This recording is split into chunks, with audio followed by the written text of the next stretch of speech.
Bonjour tout le monde, bienvenue sur ce nouvel épisode School Days, un format proposé par J'ai un pote dans la com, un contenu en ligne sur Facebook lancé depuis le début du confinement dans le but d'aider les étudiants et les jeunes en sortie de bac sur leur recherche d'alternance. Aujourd'hui, nous sommes avec l'école Subdecom pendant une heure de questions-réponses. Pour nous aider à en savoir un petit peu plus sur cette école, nous recevons aujourd'hui Mathieu Billon, directeur national des programmes, ainsi que Marwan Boulares, qui est directeur du développement de Subdecom. Merci à vous deux d'être présents avec nous aujourd'hui. Bonjour. Merci à toi, Valentin, pour Merci l'accueil. Bonjour à tous. On est ensemble pendant une heure en direct sur Facebook pour vous poser les questions, pour essayer d'apporter un éclairage sur les métiers de la communication, les filières et les formations proposées à Subdecom. Donc, on commence tout de suite avec l'exercice de la minute promo. Messieurs, vous avez 1 minute pour nous pitcher Subdecom. C'est quand vous voulez. Et c'est pour moi. Merci. Merci, Valentin, de me laisser la parole. Subdecom, vous connaissez, Subdecom, c'est une école de communication qui existe depuis 1985, donc plus de 30 ans maintenant, une des premières écoles de communication en France, à la fois par l'âge et puis par le nombre de campus représentés, puisqu'on est 10 campus en France.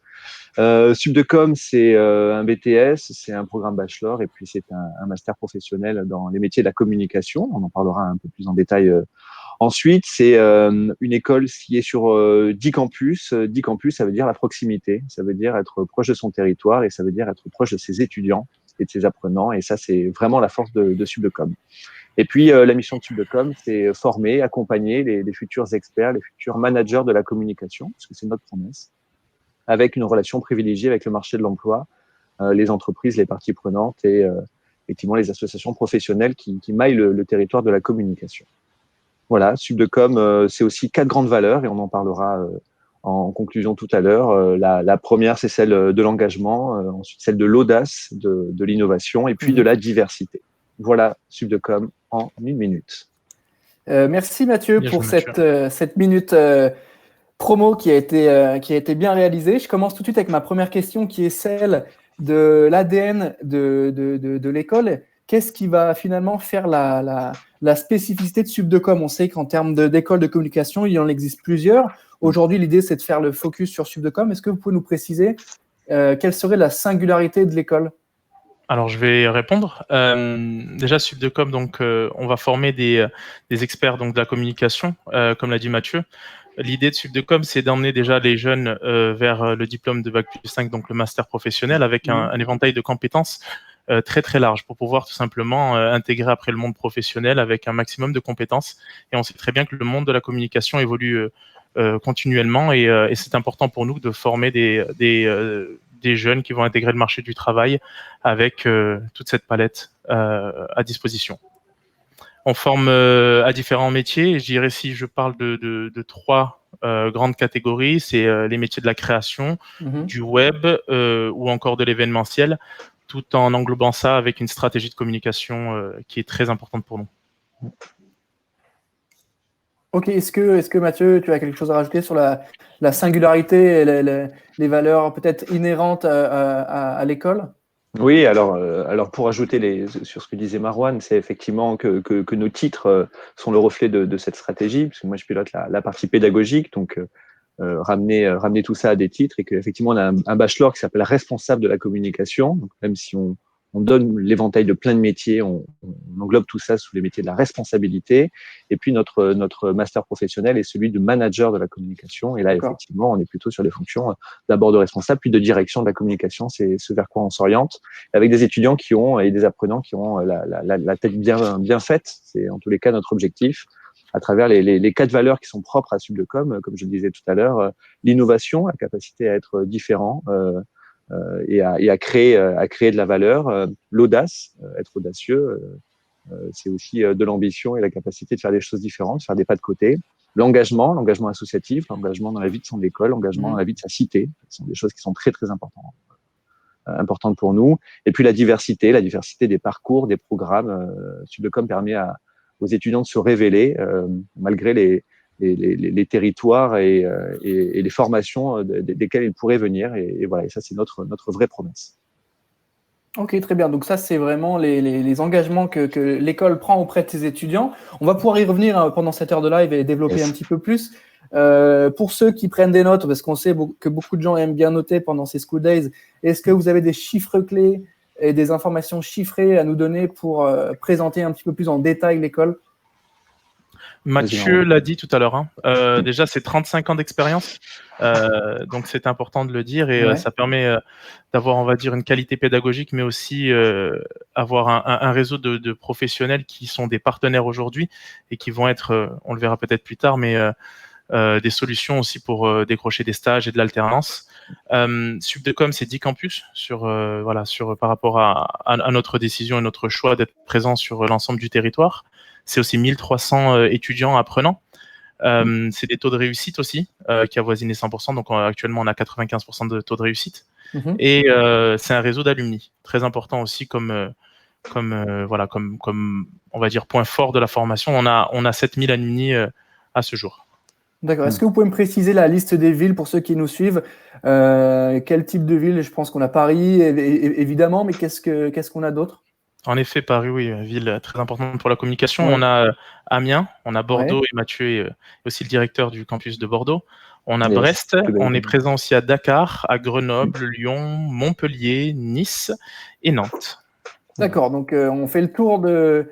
C'est l'école qui vient aux étudiants plutôt que l'inverse, et je trouve ça assez intéressant de noter, parce que souvent on se dit, voilà, la com c'est très parisien, ou en tout cas les écoles sont... On se forme à ces métiers-là sur Paris, et au final on se rend compte que... il y a une demande déjà qui est plus large que ça, et surtout, chaque territoire est représenté. Oui, bien sûr. Et on peut être connecté à son territoire, à sa ville, à sa localité, et sans être forcément dans du parisianisme. Et je pense que pour avoir cet esprit d'ouverture très très lié à la communication, je pense que c'est très bien ce type d'école qui propose des campus un petit peu dispatchés, et au final ça forme des étudiants avec autre chose que ce formatage parisien, et je pense que c'est pour des entreprises, ça peut être très, très bénéfique. En effet, pour les entreprises et pour les jeunes, je dirais, parce qu'il est important aussi d'être proche de ces jeunes pour ne pas avoir cette obligation d'aller vers la capitale, être donc présent sur l'ensemble du territoire. Et donc aussi, ça rassure aussi les entreprises, ça permet d'avoir une présence, on va dire, sur tout le territoire pour nos jeunes apprenants qui vont être de futurs professionnels et pouvoir intégrer le monde professionnel un peu partout en France. Merci pour ces précisions. Le campus de Dakar, il a quel âge? Parce que c'est assez inédit, et je pense que ça peut être intéressant de peut-être faire un petit focus dessus. Vous avez un peu d'infos à nous communiquer sur celui de Dakar? Alors, le campus de Dakar, on est partenaire depuis. Moi, je suis arrivé au sein de Subdecom il y a une petite dizaine d'années maintenant, et effectivement, le partenariat est arrivé un peu après. On est partenaire d'une école supérieure des métiers de la communication et de l'information là-bas, et on dispense nos formations, ce qui permet à des étudiants ensuite de venir, alors plutôt sur le campus de Lyon ensuite, généralement, ou de suivre l'intégralité de la formation sur le campus partenaire de Dakar. Voilà. Okay. On parlera à l'international ensuite, on a d'autres stratégies de déploiement à l'international. Okay. Voilà. Super, écoutez, merci pour ces précisions. Vous nous avez dit 1300 étudiants apprenants sur l'ensemble des campus de Subdecom, c'est ça? En effet, en effet. Est-ce que maintenant, on va pouvoir passer à la partie formation, donc la partie qui est vraiment dédiée au cursus. Donc, cette partie formation, je vais vous poser des questions sur le type de diplôme que vous délivrez, est-ce qu'il y a de l'alternance, oui, non. Voilà, toutes ces petites choses qui permettent à un étudiant de choisir son orientation. Ma première question, elle va être très simple. Est-ce que vous avez des parcours post-bac? C'est-à-dire, quand je sors de mon bac, je n'ai pas encore de bac plus 2, bac plus 1, pardon, je sors directement du bac. Est-ce que vous avez une offre de formation pour les bacheliers? Oui, bien sûr. On propose deux types de formation. On propose le bachelor de Subdecom, qui est dont on est propriétaire, qui est un bachelor responsable de la communication.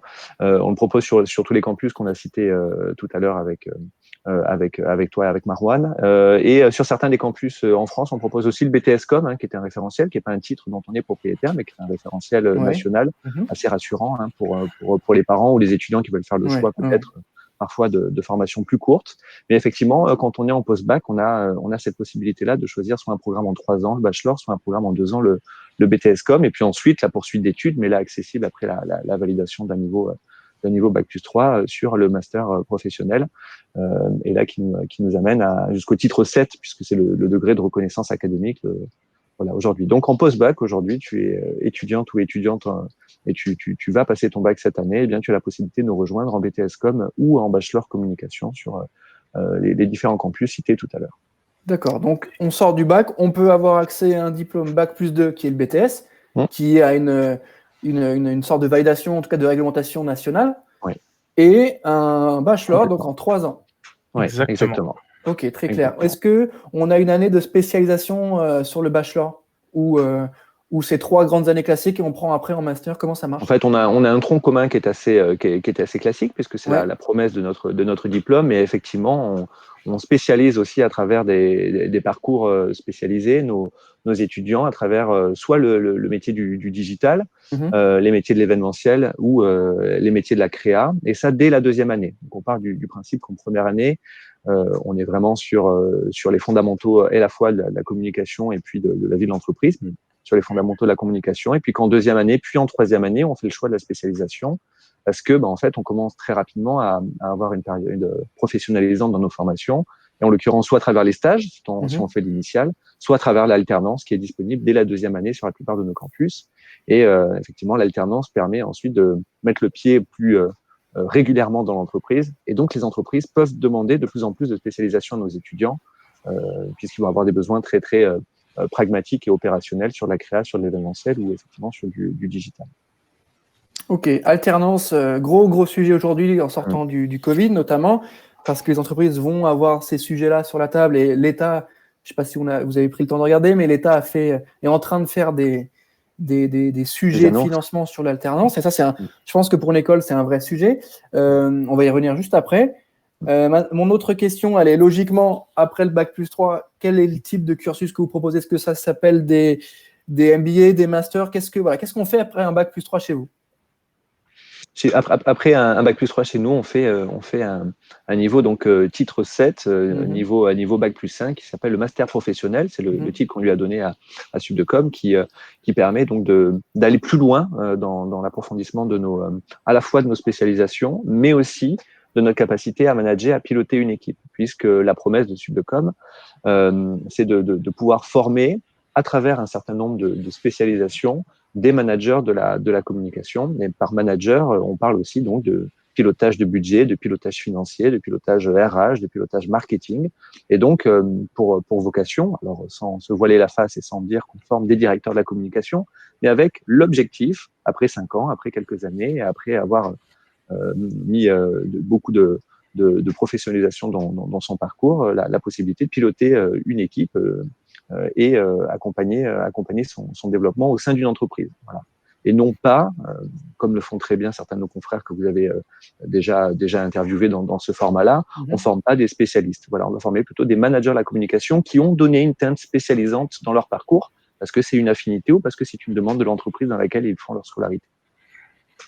D'accord, donc c'est plutôt une sorte de pluridisciplinarité que vous proposez, c'est ça? C'est un petit peu… Très clairement ça. Ok. Ouais. Et je pense que c'est aussi ce que recherchent les entreprises, notamment du côté annonceur et du côté média, des gens capables de comprendre le concept d'une écriture, d'un montage, mais en même temps l'aspect très marketing, très chiffré, qui est essentiel aujourd'hui parce que les budgets sont un petit peu plus serrés, donc il faut comprendre ces enjeux-là.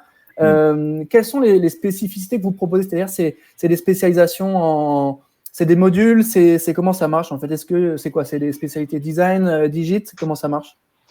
Exactement. Les trois parcours qu'on propose, la grande tendance sont effectivement sur les métiers de la créa, donc l'apprentissage plus en détail et en profondeur des différents outils et par outil, bien sûr la PAO, bien sûr la vidéo, bien sûr la 3D, bien sûr le motion design. Enfin, on va dans les outils de créa, mais aussi tout ce qui amène jusqu'à la créa, les techniques de créativité, de prise de brief. Voilà, ça c'est sur la partie créa. Sur la partie digi ou web, effectivement, toute la partie liée au web design, au référencement, au contenu, au développement. On va même jusqu'au codage et parfois même jusqu'au gaming, puisqu'il y a toute une dimension de gamification, voilà, un vrai sujet. Et puis l'événementiel qui beaucoup de nos étudiants, alors qu'il a impacté de plein fouet par la crise qu'on est en train de traverser, mais qui nécessite la volonté de se réinventer. Et donc, avec nos intervenants, on est plongé. Nos intervenants sont exclusivement des professionnels des univers que l'on vient de citer, et donc viennent avec leurs problématiques, avec leurs enjeux, avec leur expérience, avec leurs clients, avec leurs briefs, Et donc, quand on parle d'événementiel, on parle d'organisation, de production, de communication, de législation autour de l'événementiel. Voilà. Et ça, c'est pour les 3 spécialisations. Puis après, le socle commun est effectivement autour de la finance, des métiers du RH, de la communication sportive, de la communication publicitaire. Voilà, pour être capable ensuite, rappelons quand même que 85-88% du marché de l'emploi dans la communication, c'est chez l'annonceur. Ouais, c'est la question que j'allais poser. Voilà, nous, on forme à l'annonceur beaucoup. Ce qui permet en fait à nos futurs diplômés de parler avec un responsable des ressources humaines, de parler avec un directeur financier, de parler avec un dirigeant d'entreprise. Voilà. Et pour évangéliser et porter la force de la communication au sein de l'entreprise. Voilà. D'accord, donc plutôt métier, métier chez l'annonceur, en tout cas, du coup manager, comme on l'entend. Ça nécessite aussi de comprendre les relations avec les agences, comprendre les besoins, les enjeux budgétaires. Donc je pense que ce profil un petit peu hybride, mais un petit peu multicasquette, il est aujourd'hui essentiel et les annonceurs sont à la recherche de ça, plus que des RP ou des chargés de com classiques. Ils ont besoin aussi de profils un petit peu différenciants et du coup, les spécialisations que vous nous avez citées juste avant, je pense que permettent de répondre à ces questions-là. En tout cas, vous encouragez parce que je le vois, je donne des cours là-bas, je le vois la manière dont vous amenez les étudiants sur des cas précis, des cas concrets, on y reviendra juste après, mais on a le sentiment qu'il y a une volonté de les faire un petit peu toucher à tout et ça se ressent assez bien. Moi, j'avais une question un peu plus technique. Le Covid, où on vient de parler de digitalisation de l'aspect événementiel, beaucoup d'agences commencent à lancer des offres d'événements numérisés. Comment vous avez réagi, vous, du côté de Subdecom, comment ça a été mis en place? Moi, j'avais une classe chez vous avec qui on travaillait sur Teams, ça s'est très bien passé. Est-ce que vous avez peut-être des retours là-dessus sur votre capacité à… Parce que c'est un vrai sujet aussi, de comment on va pouvoir travailler sur l'éducation et la pédagogie en ligne. Comment ça s'est passé chez Subdecom? Je peux répondre sur la partie pédagogique, mais effectivement, il faut savoir que au moment de l'annonce du confinement, en à peu près 72 heures, et je salue toutes les équipes pédagogiques sur tous les campus de France, je salue aussi les intervenants et puis bien sûr nos apprenants, mais en 48-72 heures, l'intégralité du modèle a été basculée en 100% live online, comme on pourrait dire. On n'a pas digitalisé nos cours, on les a pas enregistrés pour les envoyer à nos étudiants, et toi-même, tu en es le témoin, où effectivement, on a créé au lieu d'ouvrir des salles de cours sur nos 10 campus, en fait, on a ouvert des salles de visio, mais on a créé c'est quelque chose qui est très important chez nous, qui s'appelle la rencontre, en fait. Et on a donné possible cette rencontre à travers l'outil Teams qu'on utilise aujourd'hui. Alors, bien sûr, on se questionne sur la durabilité de ce modèle-là et nécessairement vers une hybridation des formations, comme à peu près toutes les écoles et universités dans le monde. Mais aujourd'hui, la question qui se pose à nous a été vraiment déjà d'accompagner la continuité pédagogique de nos formations, la continuité administrative, commerciale, structurelle, enfin, faire en sorte que nos écoles vivent encore, et on peut vous le garantir, elles fonctionnent aujourd'hui pleinement et à plein régime. Mais effectivement, il a fallu s'adapter. Là aussi, encore une fois, avec le travail de chacun, nos étudiants, nos apprenants et le corps professoral. Voilà. La question de demain, on l'a pas nécessairement encore. On a des pistes. On fait partie d'un grand réseau et on a cette chance à Subdecom de faire partie d'un gros réseau, donc avec des moyens mis en avant dans la réflexion et la mise en disposition de nouveaux outils. Mais la vraie question, qui sont celles de la démarche sanitaire, des déconfinements et des différentes mesures ministérielles, on n'y a pas encore accès. Donc, on marche et on avance et on essaie des choses en même temps. Et voilà, on est plutôt, encore une fois, plutôt très, très confiant parce que on l'a vu en 72 heures, l'adaptabilité de nos étudiants et de notre modèle. En fait, on comprend qu'on est capable de faire beaucoup de choses avec les mêmes personnes. Voilà. Ouais, je pense que c'est un signal fort. On y reviendra sur la question de la com et son avenir. Et je pense que c'est un signal assez fort. On se dit, c'est assez paradoxal parce que souvent on se dit qu'en cas de coup dur, c'est les budgets com qui sautent en premier. Au final, on a vu que les marques n'ont jamais eu autant besoin de communiquer et de le faire bien. Et pour ça, je pense qu'il faut des gens formés. Et c'est pas uniquement des gens passionnés. Et agiles. Il faut des gens passionnés, évidemment, mais des gens qui savent de quoi ils parlent et des gens qui ont une expertise. Et du coup, il y a des formations pour ça. Et je pense que c'est bien de le rappeler aussi et que c'est sur des métiers de passion. C'est des métiers où on aime ce qu'on fait, on passe du temps qui est plutôt bon, mais effectivement, on compte pas ses heures et il faut quand même une expertise sur le sens des mots, la sémantique, etc. Donc, je pense qu'aujourd'hui, ça s'est bien vérifié. Donc, merci de nous éclairer sur ce point.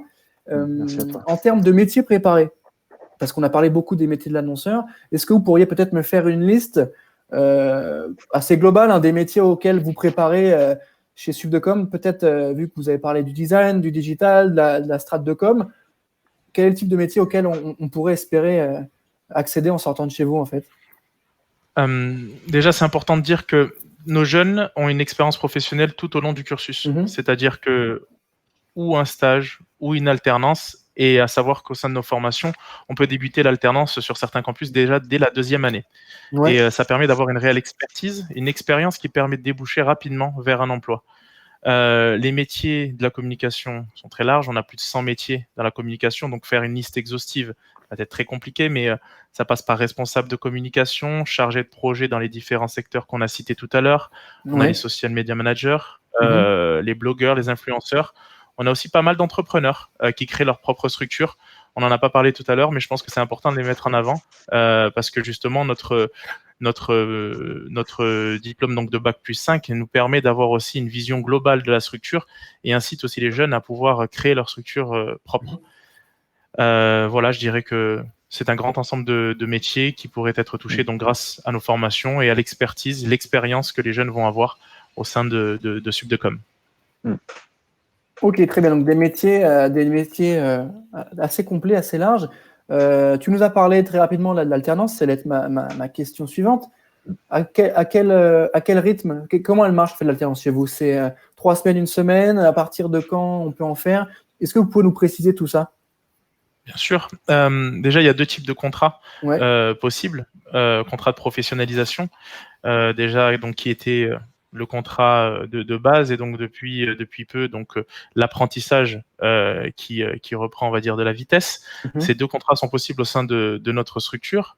L'alternance, comme je l'ai dit, donc dans le cadre du bachelor, peut débuter sur certains campus dès la 2e année. Et donc, dans tous les cas, en 3e année donc, de bachelor, il y a cette possibilité sur l'ensemble du territoire, et aussi sur le titre manager, sur le master professionnel, justement, on a la possibilité donc d'aller jusqu'à Bac+5 en alternance. Et les rythmes sont variables. Ouais, c'est variable selon les campus, mais on va dire d'une manière générale, on est sur 2 à 3 semaines en entreprise pour 1 semaine en cours. Une semaine et demie. Ok, très clair. Merci pour ces éléments de réponse. J'enchaîne avec une question qui est du coup logiquement liée à celle-ci. Est-ce que vous avez un bureau des relations entreprises, ou je ne sais pas comment vous l'appelez? Comment un étudiant qui est chez vous est accompagné avec ce fameux réseau pour trouver un stage ou une alternance? Comment vous faites? Est-ce qu'il y a des coachings sur l'année? Voilà, comment on fait pour trouver une alternance ou un stage quand on est étudiant à Subdecom? Alors, la force de Subdecom, c'est d'avoir justement des chargés de relations entreprises, donc des départements qui vont accompagner tous nos apprenants par rapport à ces recherches, que ce soit du stage ou de l'alternance. Et cette présence sur l'ensemble du territoire permet d'avoir une proximité, comme on l'a dit tout à l'heure, avec les jeunes, mais aussi avec les entreprises. Pour intégrer Subdecom, il y a donc des tests d'admission à passer. Suite à ces tests d'admission et lors de la poursuite, donc en cas de réussite, le service relations entreprises va prendre contact avec l'apprenant, va déjà proposer des ateliers on va dire, de CV pour remettre à jour le CV, donc un coaching personnel sur les démarches à mettre en place en termes de recherche propre d'alternance, parce qu'on emmène aussi vers la professionnalisation, et la professionnalisation, c'est aussi savoir rechercher son futur emploi. On les aide à mettre à jour leur LinkedIn, par exemple, très important à ce moment justement où beaucoup de choses, on va trouver beaucoup de choses digitalisées, justement.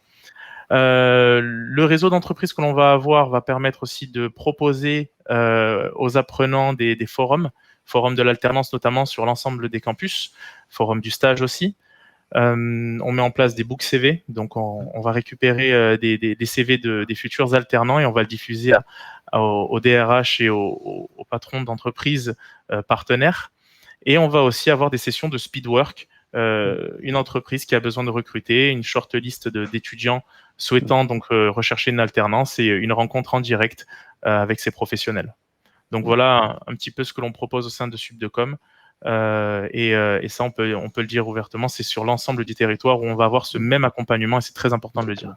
Oui, c'est bien de préciser ça, parce qu'on pourrait se dire que les relations, les contacts, c'est très parisien, Mais c'est bien de préciser que justement, tous les étudiants qui ont accès à Subdecom ont accès à ce réseau et à cet accompagnement un peu sur mesure. Et je pense que voilà, c'est assez rassurant de savoir que y a des choses qui sont faites pour accompagner les jeunes dans leur recherche, parce que c'est pas forcément simple. C'est assez concurrentiel, mais en tout cas, il y a des vrais sujets. Je pense que c'est bien de rassurer les jeunes sur ces sujets-là. Ça nous amène à notre troisième partie, qui est la partie vie à l'école.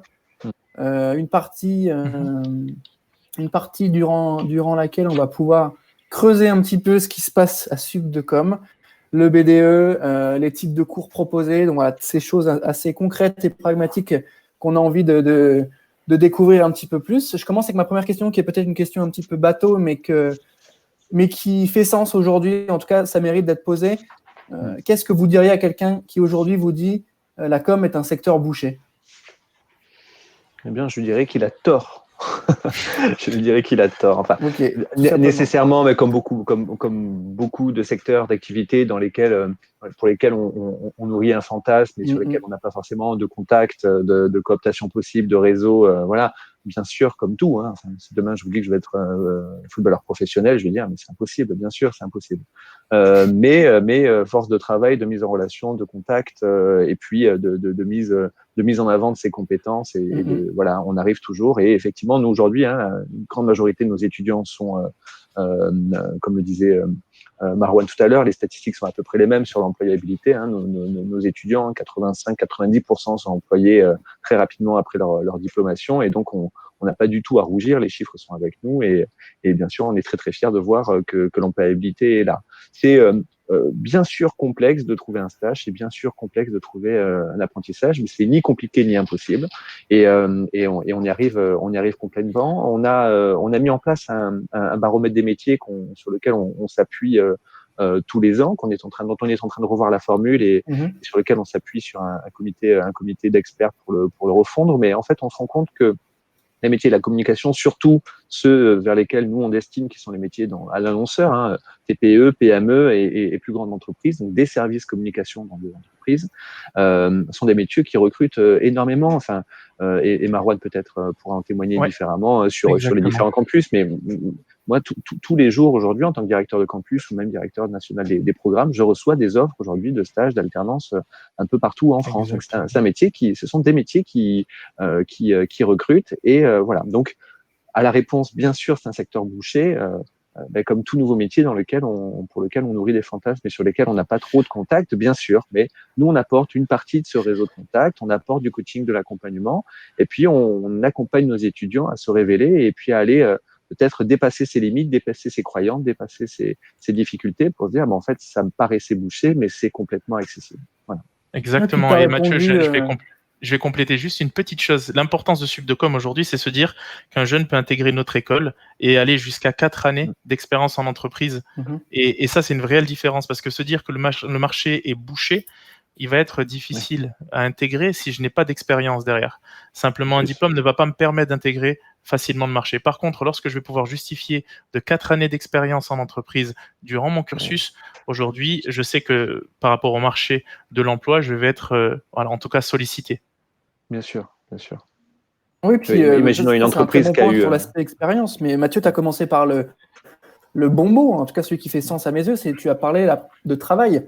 Et que quoi qu'il arrive, le réseau ou pas le réseau, si on y met les bons ingrédients, le réseau peut être le déclencheur, peut être la petite étincelle. Mais c'est vrai que tu as commencé par ce mot-là, et je trouve qu'il est assez important. Et c'est le travail, en fait. Et je pense que vous apportez ces clés de réussite aux étudiants, une manière de faire, et un comportement face au travail, face à une problématique donnée, qui est indispensable à, trouver son job dans la com. Ça, c'est clair que...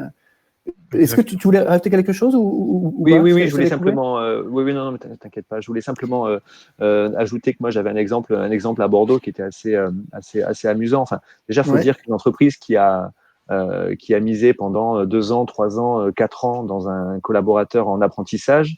Elle a formé au process de l'entreprise, aux outils, à la gouvernance, au pilotage, au budget, aux outils. En plus de ça, elle a évolué puisqu'elle a reçu une formation professionnalisante. au bout de 4 ans, pourquoi s'en séparer? Enfin, très honnêtement, c'est pas que c'est la faute de l'entreprise. Et l'exemple frappant que j'ai à Bordeaux, c'est que j'ai une DIRCOM d'une structure aujourd'hui dans l'industrie en métropole bordelaise, qui a été formée à Subdecom Lyon. T'es arrivé à Bordeaux, elle a recruté une alternante il y a 5 ans chez nous en communication, qui elle-même a libéré son poste et a recruté une autre alternante chez nous. Donc tout le service com est 100% Subdecom avec un taux de recommandation et d'intégration où on connaît les méthodes, on connaît le niveau académique et donc on se recommande naturellement. Des exemples comme ça, il y en a sur tous les campus, bien sûr. Et sans oublier que bien sûr, on a des étudiants qui vont être plus en difficulté, pour lesquels le réseau d'entreprise ou la dimension d'intégration au marché du travail va être beaucoup plus lointaine, mais en travaillant et avec méthodologie, on y arrive toujours. Sans oublier le réseau d'alumni. Oui, c'est ça c'est un vrai sujet. Je pense qu'on va y revenir à la fin, en tout cas sur une autre partie, les fameux anciens, parce que c'est un vrai sujet. Mathieu, j'ai une question pour toi. C'est quoi Subdecom Bordeaux? Parce que voilà, Bordeaux, ça a l'air d'être une ville dans laquelle il fait bon vivre. Qu'est-ce que c'est qu'être étudiant à Subdecom Bordeaux? Est-ce que tu peux nous préciser ça peut-être? C'est dur. Là, tu parles du cœur là, mais Subdecom Bordeaux, c'est un campus hyper dynamique. En fait, on est sur un campus et on le disait tout à l'heure en aparté, on fait partie d'un réseau de plusieurs écoles et on a la chance d'être sur un campus qu'on appelle les campus HEP, les campus EP sur la ville de Bordeaux, avec une école d'ingénieurs, une école du digital, une école de commerce, une école de management, et tout ça fait un brassage hyper intéressant de profils et voilà, dans les valeurs dont on parlait, qu'on avait identifiées de Subdecom, il y a celle de la diversité. En fait, on a la promesse de noyer nos étudiants de communication au milieu de ce que pourra ressembler l'entreprise de demain avec des Indiens, avec des Asiatiques, avec des développeurs informatiques, avec des entrepreneurs. Et ça, c'est déjà une des particularités du campus de Bordeaux. Et puis après, autant te dire que quand tu es à Grenoble, tu es à 30 minutes des pistes. Mais quand tu es à Bordeaux, tu es à 30 minutes de la plage. Quand tu es à Bordeaux, tu es dans un quartier qui est super dynamique. Voilà. Et puis avec des étudiants qui sont nécessairement remarquables, mais je suis pas très objectif en le disant, voilà. Mais mais Subdecom Bordeaux, c'est vraiment à l'image de tous les autres Subdecom. Toi, tu connais celui de Paris. Marouane pourrait nous parler plus précisément d'autres campus en France. On a vraiment cette richesse d'avoir créé des espaces de vie, en fait, avec toujours des espaces de rencontre entre ces différents publics. Et ça fait vraiment partie de la richesse de nos formations là. Voilà. Okay. Et l'important aussi à dire, Bordeaux, vas-y. Le bachelor Shifty.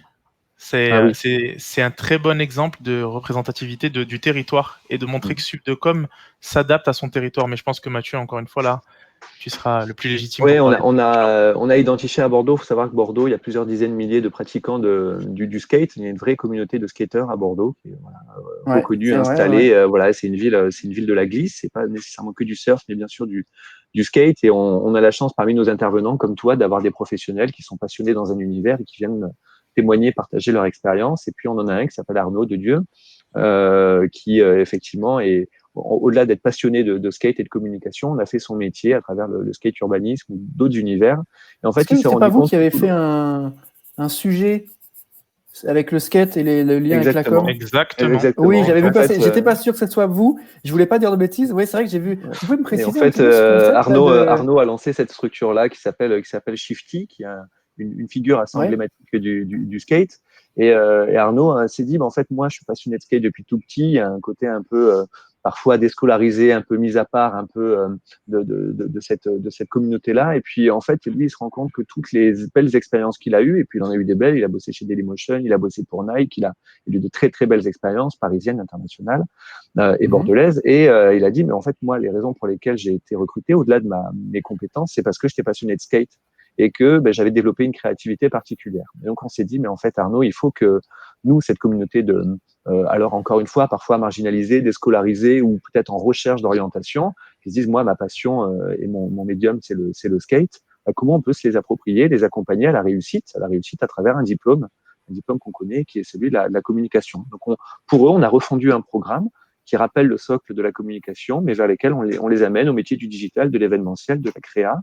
Et on prend cette adapté, on s'y adresse et en fait, on est en train de recruter des étudiants avec nous qui vont rejoindre le campus de Bordeaux et qui vont être formés au métier de la communication en étant profondément skateurs, donc avec un emploi du temps un peu adapté, avec des cours qui vont être orientés vers la culture skate et voilà, avec des masterclass avec des professionnels de l'univers du skate et de la communication et de la créa.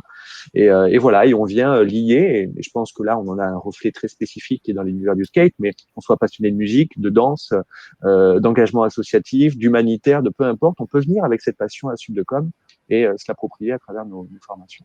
D'accord, ok. Donc, c'est quelque chose de très niché sur le skate. En tout cas, c'est un vrai sujet. Je trouve ça intéressant, le point de vue dont vous abordez ça. Ouais, voilà, c'est assez intéressant. Moi, j'ai une question sur le profil type d'un étudiant à Subdecom, c'est-à-dire, qu'est-ce que vous attendez d'un étudiant qui viendrait passer le concours ou l'entretien chez vous? Quel serait le parcours type ou le profil type de l'étudiant ou de l'étudiante parfait pour intégrer Subdecom? Alors, il n'y a pas un étudiant parfait. Je dirais qu'il y a un étudiant motivé avant tout. C'est un étudiant qui a envie d'apprendre, un étudiant qui a une appétence pour la communication, ou en tout cas envie de se familiariser avec ce secteur. Il y a différents profils aussi suivant l'année d'intégration de nos formations. À savoir que sur nos formations post-bac, BTS ou bachelor, nous ne sommes pas donc référencés sur Parcoursup et donc les candidats peuvent directement aller sur notre site internet pour pouvoir postuler pour intégrer nos formations. On accepte tout type de baccalauréat à partir du moment où je me renseigne réellement sur les métiers de la communication et j'ai vraiment envie de creuser ce que je pourrais donc apporter à l'école et ce que je pourrais devenir grâce à la communication. Après, lorsque l'on va monter en compétences et donc en niveau de formation, arriver à Bac plus 3, on va être un peu plus spécifique, on va avoir des questions qui vont être un peu plus techniques jusqu'à arriver à l'intégration de nos formations donc en master professionnel. Je dirais que voilà, tout passe par notre site internet et tout passe aussi par l'entretien. On a un entretien de motivation et de projet qui est aussi la clé de la réussite du test d'admission. La relation humaine est très importante pour nous. On pense que le jeune qui va montrer une réelle motivation lors de son entretien va pouvoir aujourd'hui développer ses compétences en communication. Et c'est vraiment le cœur même de notre formation, parce qu'aujourd'hui, on va avoir des étudiants de différents horizons, avec différents baccalauréats ou backgrounds, qui vont intégrer nos formations et à qui on va pouvoir apporter de la compétence et donc une carrière par la suite. Aujourd'hui, il n'y a pas de baccalauréat communication qui existe, donc on se doit d'ouvrir les possibilités à un maximum de jeunes. D'accord. Très clair, merci pour ces précisions et sur le profil un petit peu type, du coup, on se rend compte qu'il n'y en a pas. En tout cas, il y a un étudiant qui a une appétence pour ces sujets, peut-être pas forcément beaucoup de compétences comme tu viens de le préciser, mais au-delà, comme on le dit souvent, au-delà d'un savoir-faire, peut-être un savoir-être avant même d'avoir des compétences très hard skill. Quel parcours dois-je avoir si je veux passer le concours chez vous? C'est-à-dire que, admettons, j'ai un bac plus 2 GEA, je sors d'un DUT GEA, est-ce que je peux arriver chez vous en 3e année si j'ai déjà fait un petit peu de marketing, un peu de gestion, un peu de compta, est-ce que ça peut être un profil qui vous intéresse? Alors, tout profil peut être intéressant à partir du moment, comme on l'a dit, on a une réelle motivation à intégrer l'univers de la communication. Je peux venir d'un DUT technique de commercialisation, avoir fait cette formation-là peut-être en alternance, et au sein de mon alternance, j'ai eu des missions aussi en communication. Et donc là, je deviens très intéressant aussi pour une école qui va apporter des compétences supplémentaires et techniques à un profil comme celui-ci. Donc, on va dire, les DUT, les BTS peuvent intégrer sous réserve donc de réussir les tests d'admission, mais il faut se dire vraiment, il faut déjà s'intéresser à l'univers de la communication et arriver le jour de l'oral d'admission avec un projet, commencer à construire un projet professionnel en tête, se familiariser avec cet univers et montrer sa réelle motivation. Est-ce que du coup je passe en 3e année ou pas? Est-ce que voilà, si je passe, est-ce que j'arrive direct en 3e année ou est-ce qu'on me redirige vers une 2e année ou est-ce qu'il y a une étude des compétences et peut-être un one by one et on étudie mon profil vraiment particulièrement ou comment ça marche? Je dirais que pour les formations que tu as citées, notamment les DUT, on va dire plutôt technique de commercialisation, infocommunication, exactement. Là, on va être proche, on va dire, du monde de l'entreprise comme on l'entend dans la communication, et donc on va pouvoir trouver des points pour se raccrocher à ce qui a été fait avant. On peut intégrer directement une 3e année, mais comme j'ai dit, c'est important de vraiment travailler son sujet et savoir pourquoi je m'oriente. Parce que lorsque je vais arriver devant un jury, il va me poser des questions autour de la communication, de l'univers de la communication. Et donc, l'importance pour nous, c'est que le jeune aussi, en plus de montrer sa motivation, puisse aussi montrer son intérêt pour la communication.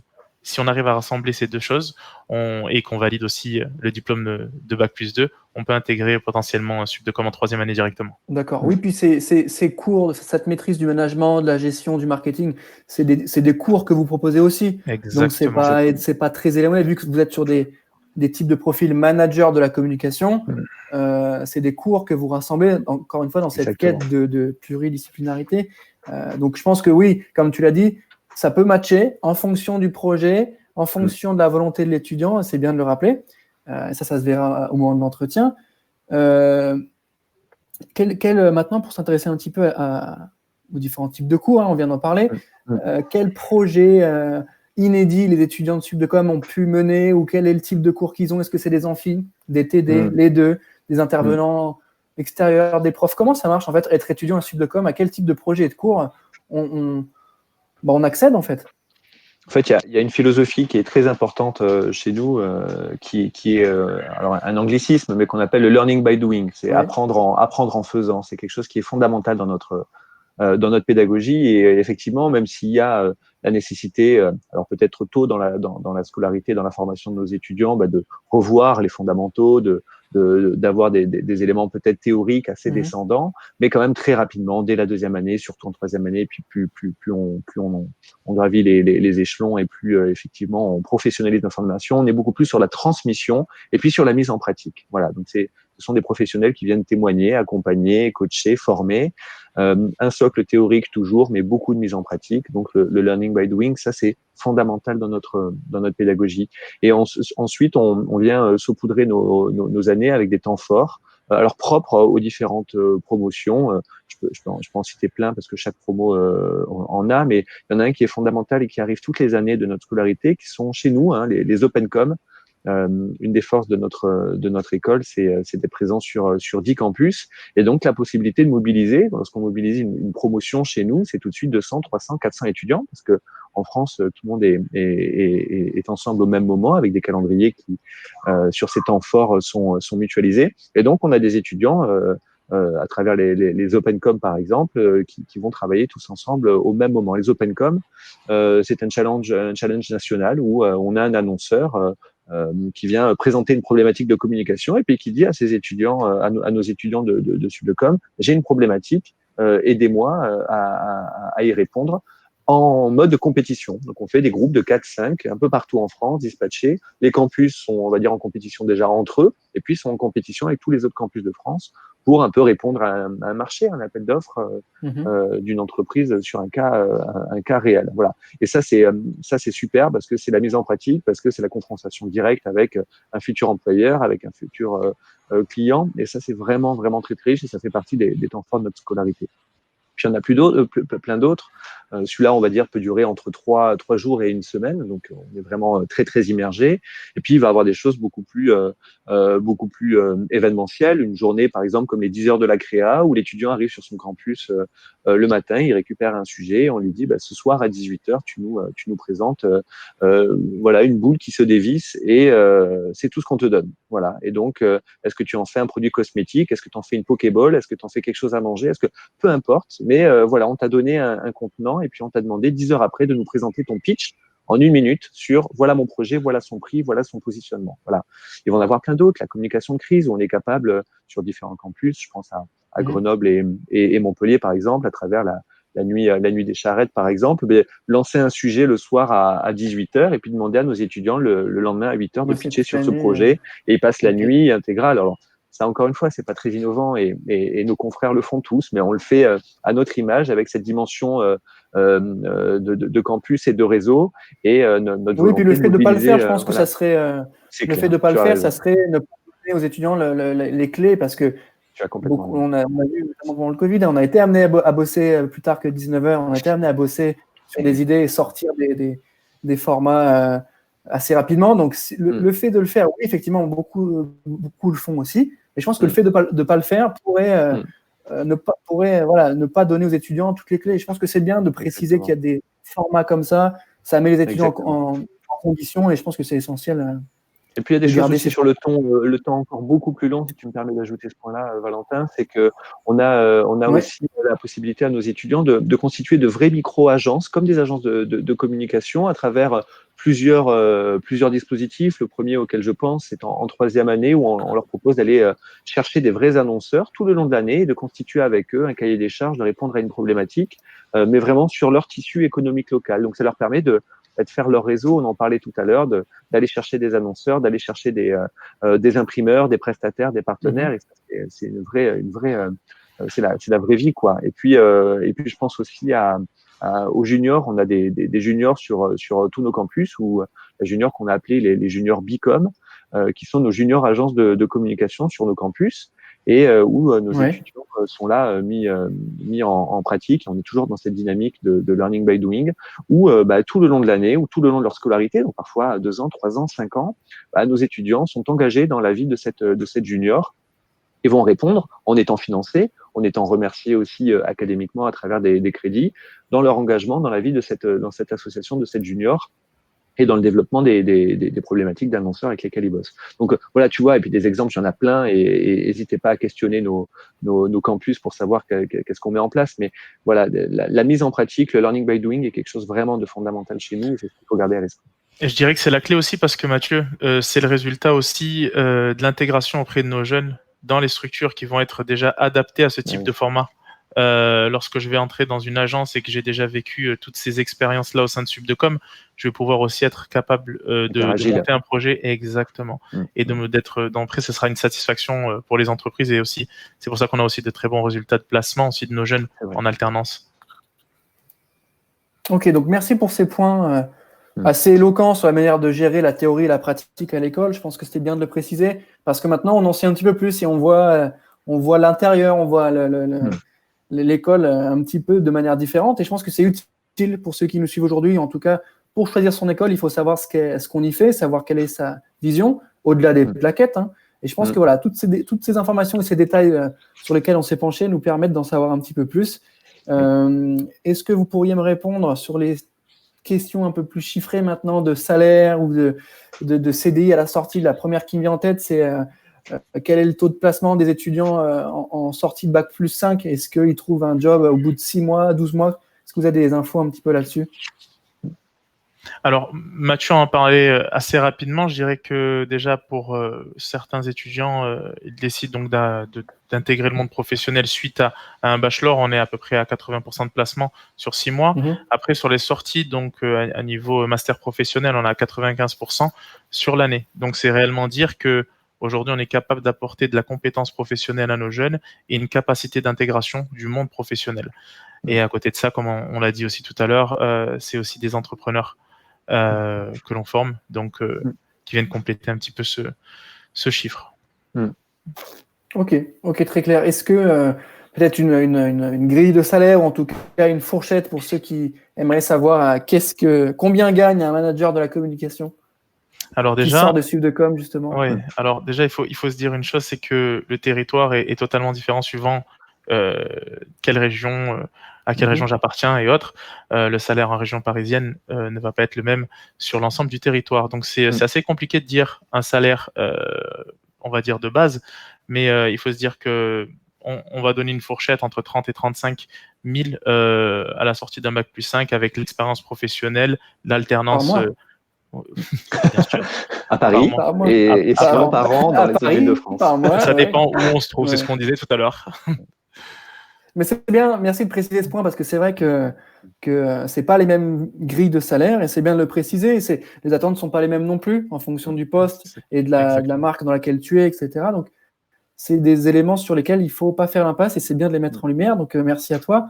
Est-ce que tu peux me parler maintenant du taux de réussite pour terminer ces points un peu techniques? Le taux de réussite du bachelor et du master, tu as un pourcentage là-dessus? On est à plus de 90%, on est aux alentours de 95% de taux de réussite sur nos examens et sur nos temps forts. Alors, je mets le BTS de côté, parce que ce sont des disciplines nationales, et donc les taux de réussite sont variables selon les campus, mais ça à la limite.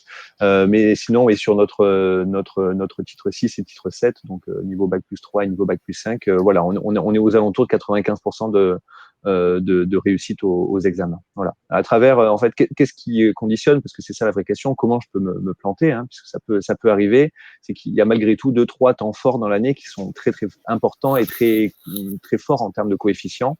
Et où effectivement, quand on se plante sur sa thèse professionnelle, par exemple, ou sur des temps forts comme ça qui valident un certain nombre de crédits, ce sont des choses qui sont difficilement rattrapables après parce que on n'a pas acquis la méthodologie, parce qu'on n'a pas les éléments. Et donc, voilà, ça peut faire partie des éléments qui viennent impacter la réussite à son examen. Ok, très clair. Merci à vous deux pour ces précisions. Maintenant, une question sur les relations à l'étranger. On y a parlé en tout début de live. Est-ce que je pourrais avoir des précisions sur les relations que vous avez avec les entreprises et ou les universités à l'étranger avec Subdecom? Alors pour nous, l'international, ça revêt plein de caractères. Le premier, on en a parlé tout à l'heure en préambule, effectivement, avec une implantation dans une école partenaire à Dakar. On a aussi la possibilité, donc ça c'est un campus, donc c'est une vie à part entière. C'est une école de notre réseau. On a aussi la possibilité avec des écoles partenaires et je pense à l'Espagne en particulier, la possibilité de faire une partie, un semestre académique au même titre que les systèmes Erasmus+, ou les fonctionnements habituels de mobilité internationale, où on a des étudiants qui partent faire une partie de leur cursus, un semestre académique sur une de nos universités partenaires. Donc ça, c'est le deuxième biais, on va dire, le deuxième fonctionnement de notre relation à l'international. On est partenaire, on a signé la charte Erasmus+, donc ça nous donne la possibilité d'entrer en relation et en reconnaissance internationale très très forte. Et puis il y a le troisième point qui est un élément extrêmement important pour nous. C'est pas nécessairement sur la dimension académique, mais l'international, c'est aussi envoyer nos étudiants en stage un peu partout dans le monde. Et ça, on a la chance d'en avoir beaucoup. Ça s'appelle l'Asie, ça s'appelle l'Afrique, peu importe, ou les États-Unis. On a des étudiants qui profitent de leur période de stage, 2 mois, 4 mois, 6 mois, selon les parcours, pour partir à l'étranger, valider leur année académique française, mais à travers un stage à l'international avec des missions internationales, voilà. Et ça, c'est aussi ça l'international chez nous à Subdecom, c'est cette capacité à venir prendre une expérience à l'international pour enrichir son CV. Et puis il y a le dernier point qui est pas nécessairement sur notre export, mais l'import, puisqu'on a aussi, comme je le disais tout à l'heure, on fait partie d'un grand réseau avec un service international très engagé et performant, et on a la chance d'avoir des étudiants d'un peu partout dans le monde qui viennent suivre nos formations, tout type de formation, et qui viennent soit en troisième année, soit sur nos programmes 4-5, suivre nos formations avec nos étudiants en cours. Donc, ça vient aussi enrichir une diversité, une mixité au sein de nos promotions avec des étudiants qui viennent un peu partout dans le monde, voilà, en francophonie ou parfois sur des cours internationaux. Voilà. Ok, merci, très très clair pour ce dernier point de la partie vie à l'école. Je vais enchaîner maintenant avec la dernière question sur les anciens. On y a déjà répondu un petit peu, mais c'est bien de le préciser. Est-ce que vous pouvez me parler du réseau alumni, comment il fonctionne, me rappeler peut-être pour ceux qui nous rejoignent seulement le nombre d'anciens et ce que vous faites avec les anciens, avec les alumni? Alors, le réseau alumni rassemble environ 7000 personnes. Donc, comme on l'a dit, comme on est présent sur l'ensemble du territoire, on va avoir une gestion plutôt par campus. Et pour le niveau, on va dire, national, Mathieu en a parlé brièvement tout à l'heure, mais on a un projet de mettre en place un comité de perfectionnement au sein de Subdecom avec nos alumni qui prendraient la parole et qui permettraient donc de s'adapter toujours à la demande, on va dire, du marché de l'emploi. Ces alumni donc vont prendre de plus en plus de place au sein de la stratégie, on va dire, de Subdecom. Et on les mobilise, hein, Okay. si je peux ajouter, Marwan, ce que tu dis, on les mobilise aussi sur les différents campus, en étant soit intervenant, en étant jury, en étant coach, voilà, parce que la transmission d'un apprenant qui a été diplômé il y a 10, 15, 20 ans et qui vient à un moment retransmettre son parcours, son histoire, ou même une expertise qu'il a pu acquérir, c'est extrêmement riche de se dire, voilà, moi je suis étudiant aujourd'hui et j'ai en face de moi quelqu'un qui était à ma place il y a 15 ans et qui a réussi, qui a créé, qui a échoué, voilà, et qui aujourd'hui vient transmettre son parcours et son histoire, et ça c'est très très riche. Donc on sollicite beaucoup nos alumni dans ce contexte-là. Voilà. Et on remercie aussi les alumni de nous solliciter pour ce que tu as dit tout à l'heure, le placement de nos jeunes en alternance, le recrutement aussi, et ça nous permet aussi d'atteindre ces chiffres, en tout cas très encourageants, et on les remercie encore une fois. Moi, je pense que c'est important de souligner, parce que quand on choisit une école, on choisit aussi un réseau, on choisit aussi un sentiment d'appartenance, etc. Donc, il faut être en accord avec ça, et je pense que la capacité à activer tous ces anciens-là est assez forte chez Suivdecom, et pour un étudiant qui cherche un job ou autre, comme on l'a dit, c'est toujours très, très bénéfique, et c'est toujours très agréable d'avoir accès à ce type de réseau-là. C'était la dernière partie concernant la vie à l'école. Maintenant, on va enchaîner avec l'avant-dernière partie qui est celle sur les admissions. Donc, partie admission, je vais vous poser des questions liées au concours et aux différentes problématiques liées à l'entretien ou aux oraux. Comment on fait pour rentrer chez vous, en fait, très concrètement? Première question, est-ce que vous pouvez me préciser le tarif de la formation chez vous? Les formations, on va dire, seront entre 6 et 8 000 euros par an, en se rappelant qu'on peut proposer jusqu'à 4 années de formation en alternance, donc 4 années qui pourraient être donc financées et durant lesquelles je pourrais être rémunéré en tant qu'étudiant. Donc aujourd'hui, je peux intégrer Suivdecom en n'ayant qu'une année à payer à l'école et en ayant 4 années d'expérience concrète durant lesquelles je vais être rémunéré et je ne vais pas payer pour tout simplement étudier. Et c'est c'est une force, on va dire, aujourd'hui. Ouais, je pense que c'est bien de préciser ça. Comment sont organisés les concours? C'est-à-dire, est-ce que vous pouvez me lister les différents types d'épreuves? Est-ce que c'est de l'écrit, de l'oral, les deux? Comment ça marche?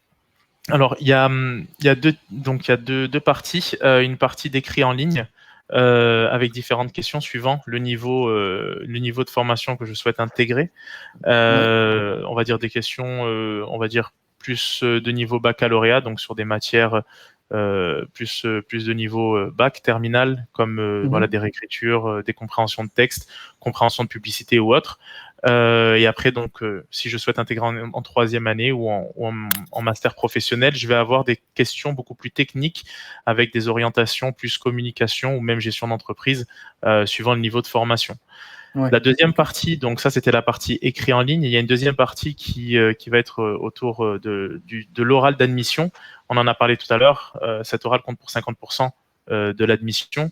Et là, c'est donc le talent du candidat à montrer à son jury sa réelle motivation, son projet et ce moment d'échange est très important. On voit beaucoup de jeunes qui se révèlent pendant ce moment à l'oral. Justement, tu en parlais tout à l'heure. Un jeune qui ne viendrait pas donc de la formation, on va dire d'une formation en communication et qui souhaite intégrer en troisième année ou en quatrième année, qui se pose vraiment la question en se disant est-ce que je peux avoir ma place au sein de la formation et ces étudiants arrivent à se révéler lors des oraux parce qu'on ne peut pas voir simplement avec un test écrit quelle est l'appétence de ce jeune, quelle est sa réelle volonté et on se doit aussi en tant qu'école d'écouter tous nos candidats et de comprendre un petit peu leur projet. Ok, très très clair. Merci pour ces précisions. Et je pense, comme on l'a dit au début, puis après, puis maintenant, on s'adapte aussi à la personne à qui on va parler. C'est-à-dire que vous allez juger, pour ceux qui sortent ou qui sont plutôt en post-bac ou début d'études, les savoir-être, la manière d'appréhender le monde, etc. Et ceux qui arrivent plutôt en fin d'études, on va leur demander quand même des compétences un peu plus techniques, un peu plus de savoir-faire et de maîtrise d'un sujet sur du market ou sur de la strate de com vraiment plus pragmatique. Donc, en fonction, pour ceux qui nous suivent, en fonction de l'année que vous allez viser, le concours va être… tu voulais rajouter quelque chose, Mathieu? Oui, la notion de projet qui est le plus important, au-delà même de se dire hard skills, soft skills, je sais faire, je sais pas faire, ou j'ai appris à faire. C'est plus tard on arrive dans notre process d'admission, plus il faut qu'on soit capable de présenter un projet, de dire ok, j'ai peut-être fait, je sais pas, sciences avant, j'ai peut-être fait du tourisme, j'ai peut-être fait de l'hôtellerie, mais si aujourd'hui je fais le choix de la communication en troisième, en quatrième ou en cinquième année, c'est parce que mon projet a mûri, parce que j'ai eu un coup de cœur avec ça, parce que je sais que ça me manque pour aller évoluer, parce que je suis en reprise d'études. On a aussi beaucoup de personnes qui font de la formation professionnelle. J'ai été pendant 20 ans DRH de ma boîte. En fait, j'ai profondément envie de faire de la com aujourd'hui, de la com interne, peu importe. Eh bien, j'ai pas les compétences techniques de la com. En revanche, le management, RH, tous ces éléments-là, je les maîtrise. En revanche, donnez-moi ces cordes qui me manquent à mon arc pour continuer à évoluer dans ma boîte. Et ça, voilà, plus tôt on intègre, bien sûr, quand on est jeune, le projet, on l'a pas nécessairement. Donc, on a des talents, on a des ambitions, on a des questions, et nous, on oriente. Plus tard, on nous rejoint, et puis il faut que le projet soit mûri, intelligible, et qu'on soit capable de le comprendre. Et des fois, Mathieu, on va avoir aussi des compétences annexes qui vont être en dehors de ce qui a pu être développé durant le cursus, des compétences en photographie, en retouche d'image et autres, en graphisme, aussi c'est des éléments du web.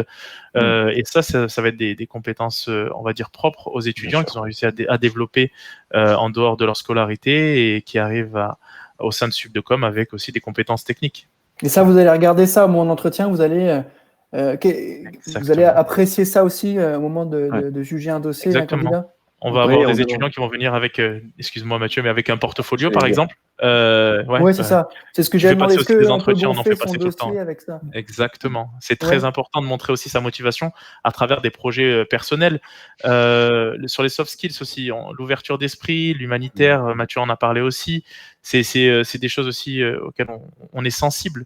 Après, Mathieu, comme moi, nous faisons passer des entretiens d'admission et je pense qu'un jeune qui arrive devant nous avec ses projets personnels et qui montre aussi des événements, par exemple organisés au sein de son BDE, des événements tout au long de l'année avec voilà mon calendrier, voilà ce que j'ai pu organiser au sein de ma formation aujourd'hui, et je souhaite m'orienter à Subdecom en 3e année par exemple, parce que j'ai vu que vous avez un parcours personnalisé en événementiel et aujourd'hui je pense avoir les compétences requises pour intégrer cette formation.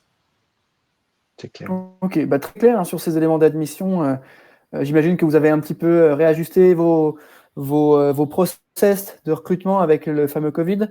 En adéquation avec les cours, tous nos process sont 100% en ligne. On commence progressivement à réouvrir nos campus avec des visites tout en respectant les mesures sanitaires, et on invite toutes les personnes qui nous écoutent aujourd'hui à contacter les campus s'ils souhaitent donc les visiter. On est en mesure de les accueillir dans les meilleures conditions. Mais pour les tests d'admission, on a décidé de rester sur le format 100% en ligne pour toutes les épreuves. Ouais. Ok, très clair. Ça va me permettre d'enchaîner du coup avec la dernière partie, qui est la partie questions-réponses. Donc, on va prendre les questions qu'on nous a posées en live, les questions qu'on a notées sur Instagram et qu'on a reçues en message privé. Donc, c'est la partie un peu plus sans filet sur laquelle vous allez pouvoir nous éclairer. Première question qui arrive. J'ai un bac S, un bac scientifique en tout cas, avec une option SVT. Est-ce que je peux accéder à un cursus, peut-être, admettons, le BTS en post-bac chez vous? Alors clairement oui, c'est la réponse qu'on a donnée tout à l'heure. Il faut pas se mettre de barrière. Il faut candidater directement, comme je vais le rappeler. On est hors Parcoursup, donc le process se fait directement sur notre site internet. Je conseille les personnes qui seraient potentiellement intéressées, même contacter directement les campus afin d'être aussi rassurés sur ce process d'admission en se disant voilà, aujourd'hui je viens d'une filière. Aujourd'hui il n'existe pas de filière en communication au niveau baccalauréat. Je vais tenter ma chance et montrer que je suis réellement intéressé par la communication et que je peux me former à la communication grâce à Subdecom. Donc en effet, on va dire ce baccalauréat va être éligible à l'intégration de nos formations. Ok, merci, très très très clair sur ces points-là, ces points de précision. Est-ce que vous avez un élément qui va pouvoir aider les étudiants à rentrer chez vous? Est-ce que vous attendez de quelqu'un qui est en fin d'études, qui veut rentrer chez vous en M1 ou M2, qu'il ait déjà des compétences? En tout cas, s'il a fait... Je repose des questions très techniques pour ceux qui nous rejoignent peut-être, en tout cas ceux qui nous ont envoyé des questions en commentaire, auxquelles on a déjà répondu, mais ceux-là n'étaient pas forcément présents au début du live. Est-ce qu'il me faut quelque chose de très concret pour venir chez vous en Master 1 ou en Master 2? Est-ce que, admettons, j'ai fait 3 ans de droit des entreprises, donc j'ai fait un petit peu des sujets liés au market et aux produits, mais pas trop. Est-ce que j'ai une chance de rentrer chez vous en M1, en M2, ou est-ce qu'on me renvoie en 3e année? Comment ça marche? Mathieu, je vais juste dire une chose pour compléter, parce que c'est très important de rappeler cette question-là. Quand on intègre Subdecom, on n'en a pas parlé tout à l'heure, on a un programme en ligne de mise à niveau pour tous les étudiants justement avec ces profils-là, en se disant voilà, on croit en cette personne-là, elle nous a convaincus lors de son oral d'admission, elle a eu des résultats satisfaisants au niveau des écrits. Aujourd'hui, on va lui apporter des compétences supplémentaires avant l'intégration au sein de notre formation, avec ce petit module, ces petits modules en fait orientés communication pour la plupart. Et donc ça va permettre à l'apprenant d'intégrer la formation à la rentrée avec déjà des compétences supplémentaires par rapport à ce qui a été appris avant. Donc concrètement, oui, c'est faisable. Je peux intégrer. Par contre, une chose qui est très importante, c'est la motivation. Sans motivation et sans avoir réellement creusé le sujet, pourquoi la communication, je ne vais pas pouvoir intégrer directement en 4e année. L'idée, c'est se dire, est-ce qu'aujourd'hui, je vais avoir des compétences basiques en communication ? Si oui, je vais candidater. Est-ce que j'ai vraiment un projet professionnel orienté communication ? Parce qu'on se le rappelle, le Bac plus 5 va être le dernier diplôme qu'on pourra obtenir à Subdecom. Donc, c'est l'intégration professionnelle directement par la suite. Donc, si je n'ai pas de projet professionnel en communication, c'est que je n'ai pas réellement recherché mon orientation. Lorsque je vais m'orienter à un niveau Bac plus 4, réfléchir à l'orientation par rapport à la finalité professionnelle, avoir une réelle motivation pour se mettre à niveau, et Subdecom sera adapté aussi pour l'accompagner dans toutes ces démarches. Oui, et puis moi je répondrai de manière plus technique, si tu le veux bien, académique, mais pour vraiment la question stricte de venir intégrer chez nous en 4e année, il faut avoir 180 crédits ECTS. C'est un des prérequis chez nous, qui est un niveau académique, une reconnaissance européenne des crédits, qui nous amène à dire, si tu étais étudiant chez nous, on t'aurait diplômé à 180 crédits ECTS à la fin de ton bachelor pour poursuivre tes études chez nous. Ça fait partie des prérequis. Donc, je peux avoir fait droit, une autre formation, encore une fois, une licence pro dans le tourisme ou en histoire géo, et ça nous arrive, et c'est vraiment génial d'avoir ces profils-là. Le seul prérequis, c'est de se dire, est-ce que j'ai validé ce niveau licence pour pouvoir intégrer la... Déjà, voilà, exactement. Et ça, c'est dû à notre reconnaissance de diplôme aussi. Pour rappeler, Mathieu, tous nos diplômes donc, sont reconnus, et pour intégrer une personne dans nos formations, il faut avoir ce socle de crédit aussi relatif à l'intégration potentielle dans nos formations. Ok, très très clair sur ces éléments un peu plus techniques, mais qui sont indispensables pour comprendre ce que vous faites. Je suis en train de repasser les questions. Quel âge limite pour intégrer Subdecom ? Allez, Mathieu. Elle est excellente, cette question. Ouais. En fait, c'est amusant parce que je pense connaître la réponse, c'est qu'il n'y en a pas, mais que effectivement, nous, on a des étudiants sur des apprenants sur les campus, comme on le disait tout à l'heure, qui reprennent leurs études et qui ont déjà une carrière vraiment aboutie et qui veulent donner une teinte de communication à leur fin de carrière. Donc, on a des étudiants qui dépassent les 50 ans de tout âge et sans aucun problème. Voilà. Et sur tous les campus. C'est important de le dire. Ok, donc il n'y a pas d'âge. Mais c'est bien de le préciser, parce que les gens qui ne sont pas forcément à l'aise avec ça peuvent se dire je ne serai peut-être pas le bienvenu. Non, il faut les encourager, dire que voilà, il y a de la place, et c'est un vrai sujet, notamment sur les métiers du digital qui ont tendance à remodeler les compétences. C'est des vraies questions que les gens peuvent se poser, en effet. Je suis en train de regarder en même temps les questions. Cette question aussi que tu prends là, parce qu'on prend souvent l'exemple de cette personne qui était dans un univers et qui veut switcher vers l'univers de la communication. Et ce que tu dis là, Valentin, est tout à fait juste, où en fait, on a aussi des personnes qui sont DIRCOM depuis 20 ans et qui ont vu l'évolution de ce métier et qui ont besoin d'avoir les nouveaux outils, à la fois de management de ces équipes peut-être plus jeunes, d'avoir accès aux nouveaux outils de PAO, de techniques de print, de digital, et qui se disent, en fait, je me rends compte que je suis moi-même, alors que je fais ce job depuis 20 ou 30 ans, que je suis peut-être dépassé aussi par les événements, mais c'est pas pour au final, me mettre de côté, mais j'ai besoin de continuer à mon apprentissage. Ouais, et puis c'est les plus pragmatiques, parce que se rendre compte qu'on a un manque de compétences techniques, c'est aussi être un bon professionnel. Le fait de dire, ce qu'on a connu, un DRP un peu à l'ancienne, dans mon groupe sur lequel je suis passé, où c'était vraiment le média papier, ok. Quand on parlait du digital, c'était très flou, très vaporeux. Donc, c'est savoir reconnaître qu'on a des petites lacunes techniques. Exactement. Et je pense que c'est aussi montrer qu'on a un vrai professionnel parce qu'on sait s'adapter. Ça, c'est un vrai sujet. Avoir une école qui propose ça, je pense que c'est assez intéressant. J'avais une autre dernière question que je suis en train de rechercher dans le feed. Est-ce que vous avez des aides de financement ? On y a déjà répondu, il y a l'aspect alternance. L'alternance avec une prise en charge totale des formations par Ouais. les organismes collecteurs, donc les OPCO aujourd'hui. Donc, un jeune qui fait une formation en alternant chez nous ne paiera pas sa formation et sera rémunéré pour cette formation, que ce soit du Ouais. contrat de professionnalisation ou d'apprentissage, en effet. Ok, très très bien, très très clair. Je vais clôturer ce live avec peut-être 3 mots-clés, 3 mots forts, 3 valeurs intéressantes à souligner pour donner envie aux jeunes qui nous écoutent de vous rejoindre. Voilà, les trois mots de la fin, on va dire. Je vous laisse commencer par celui qui veut. Bah, tu me permets, Marwan?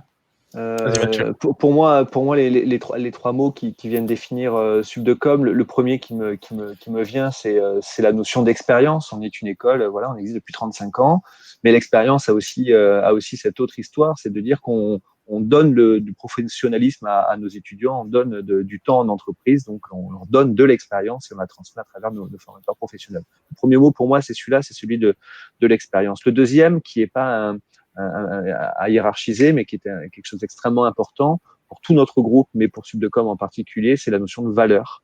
Faire des étudiants et des apprenants et des professionnels à la tête bien faite. Les valeurs de Subdecom, mais aussi les grandes valeurs de notre réseau qui sont l'humanisme, l'entrepreneuriat et le professionnalisme et qui sont vraiment inhérentes à toutes nos formations, à nos modules, à nos syllabus. Et ça, c'est vraiment important pour nous. Voilà. L'expérience, les valeurs et puis la proximité. On a un maillage territorial qui est extrêmement important. Donc, on est en proximité avec nos marchés, on est en proximité avec nos entreprises, on est en proximité avec les parents de nos étudiants. C'est pas un détail parce que aujourd'hui, quand on est une école sur 2-3 campus, ben, tout de suite, c'est un loyer complémentaire, c'est plein d'éléments. Nous, on est proche des parents et des familles de nos étudiants, même si certains viennent de loin, certains font le choix de choisir d'autres campus, mais bon, peu importe, on est l'école de la proximité. Et la proximité, c'est le dernier mot, c'est la proximité aussi avec nos étudiants. On a toujours des promotions à taille très humaine, 20-25 étudiants par promo, une relation extrêmement proche avec le corps professoral, avec l'équipe administrative. Encore une fois, un gros clin d'œil à toutes les équipes sur les campus et en particulier aux équipes pédagogiques qui font ce travail au quotidien d'accompagnement, parfois grand frère, parfois meilleur ami, parfois pire ennemi. Mais voilà, on a cette relation-là avec nos étudiants qui est celui de la proximité. Donc voilà, les valeurs, l'expérience et la proximité, voilà les trois mots pour définir Subdecom aujourd'hui. Merci Mathieu. Est-ce que tu voulais rajouter quelque chose rapidement, Marwan, sur ces sujets-là de valeurs, ou en tout cas de concepts forts de l'école pour faire venir les gens chez vous? Oui, je vais parler de la proximité avec les différents services, donc que ce soit admission au moment où il faut accompagner ce jeune qui peut avoir, on va dire, des vraies questions autour des tests d'admission. Donc, je rappelle qu'il est vraiment intéressant et important de prendre contact avec les campus. S'il y a des questions autour de l'orientation, on sera à même d'y répondre. Et un clin d'œil aussi au service relations entreprises de l'ensemble de nos écoles qui actuellement accompagne l'ensemble des futurs apprenants Subdecom pour les recherches d'alternance, et un vrai clin d'œil parce que la proximité, elle se voit aussi par cet accompagnement-là. Et c'est quotidien, et c'est un vrai suivi, et voilà, c'est un grand bravo parce que on voit le travail qui est effectué, et merci aux entreprises partenaires aussi d'être présentes. Voilà. Ok, bah écoute, le message est passé, on s'est dit, hein, valeur de proximité, de diversité, d'engagement, d'expérience et de qualité d'enseignement aussi, parce qu'on forme des experts, comme on l'a dit au tout début du live, des experts de la communication, des managers, donc des gens qui sont pluricasquettes, pluridisciplinaires, avec une adaptabilité assez forte. Donc ça, c'était les éléments à retenir de Subdecom. Merci à tous les deux d'avoir pris le temps de répondre à nos questions. On a passé plus d'une heure, on a passé 1h14 ensemble, preuve que ça s'est plutôt bien passé et qu'on a eu des questions qu'il a fallu développer. Je mets à l'écran les informations sur l'école, les mails, les pages social media, les personnes à contacter. Pour les inscriptions, comme on s'est dit en post-bac, vu que vous êtes hors Parcoursup, on peut encore candidater. Tant que les classes ne sont pas complètes, il y a encore des disponibilités, il y a encore des créneaux. Donc, n'hésitez pas à candidater, c'est pas trop tard. Je pense qu'il y a encore jusqu'à la rentrée, ou en tout cas jusque le courant de mois de juillet, je suppose. Et les poursuites d'études, commencez aussi à regarder les tests d'admission, parce que sur la partie alternance, avec des vrais sujets qui vont commencer à arriver. Les alternances, ça commence maintenant en fait. Nous, on a pas mal de retours aussi. Les entreprises, elles cherchent maintenant. L'État est en train de faire ses projets de loi pour aider les entreprises. Donc, c'est des sujets qui se passent maintenant. N'hésitez pas à prendre contact avec les personnes liées à la pédagogie de l'école. On vous met les infos à l'écran. Merci encore à vous d'avoir pris le temps de répondre à nos questions. Je pense qu'on a fait le tour. On a pu prendre le temps de répondre, prendre le temps d'apporter un éclairage sur les métiers de la communication, leur avenir et les cursus proposés à Subdecom. Merci à tous les deux. Merci à toi, Valentin. Merci à tous. Merci à toute l'équipe. Sur School Days. Merci à vous deux. Bonne soirée. Au revoir.